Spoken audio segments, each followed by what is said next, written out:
ভারত যদি কথা না শোনে আন্তর্জাতিক আদালতে ভারতের বিরুদ্ধে মামলা দায়ের করতে হবে। আওয়ামী লীগের যেসব সন্ত্রাসীরা আশ্রয় নিয়েছে তাদেরকে ভারত থেকে অতি দ্রুত বাংলাদেশে ফেরত পাঠানো হোক।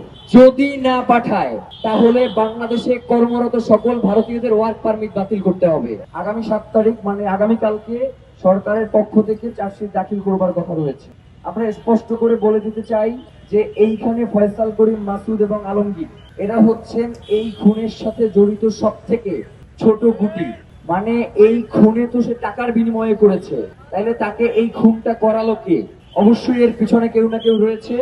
আমরা সরকারের কাছে স্পষ্ট বলে দিতে চাই, আগামীকালকের চার্জশিটে কোনোভাবে যদি শুধু ফয়সাল করিমকে দিয়ে নামকে অবস্থায় একটা চার্জশিট দেওয়া হয়, বাংলাদেশের জনগণ সেই চার্জশিটকে প্রত্যাখ্যান করবে। আমাদের প্রথম দাবি হচ্ছে শহীদ ওসমান হাদিকে যারা খুন করেছে, সেই খুনের যারা পরিকল্পনা করেছে, খুনি যারা সহায়তা করেছে এবং খুনিদেরকে যারা এখন পর্যন্ত সাহায্য করে যাচ্ছে, প্রত্যেককে চিহ্নিত করে গ্রেফতার করে বিচারের মুখোমুখি করতে হবে।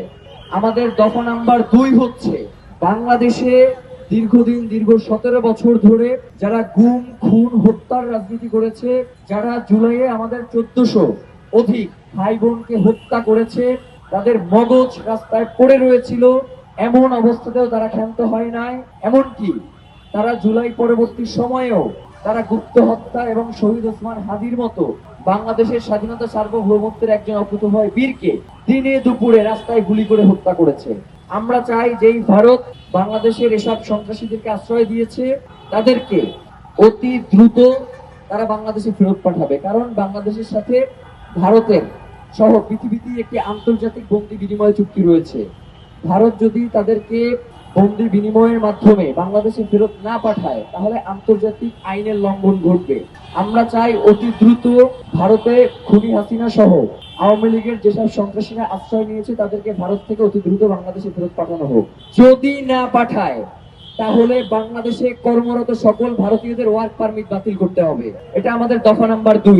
আমাদের দফা 3 হচ্ছে ভারত যদি কথা না শোনে তাহলে ভারতকে কথা শোনানোর জন্য জাতিসংঘ সহ যেই সকল সংস্থাগুলো রয়েছে বাংলাদেশ সরকারের পক্ষ থেকে আন্তর্জাতিক আদালতে ভারতের বিরুদ্ধে মামলা দায়ের করতে হবে।